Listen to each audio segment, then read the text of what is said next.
ជារៀបសួរពុកម៉ែបងប្អូនទាំងអស់ជាទីស្រឡាញ់នាងខ្ញុំជាគ្រូបង្រៀនថ្នាក់ទី6និងជាអ្នកបង្កើតថ្នាក់តន្ត្រីកុមារនៃសាលាបឋមសិក្សាកងមួយខេត្តសៀមរាប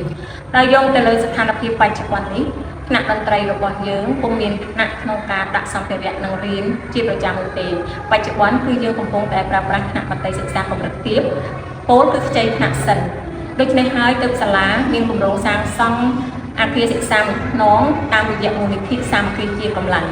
សូមពុកម៉ែបងប្អូនចូលរួមបរិច្ចាគដោយសទ្ធាជ្រះថ្លានិងតាមកម្លាំងអ្នកផលរៀងៗខ្លួនតាមរយៈ QR ដែលមាននៅលើវីដេអូនេះ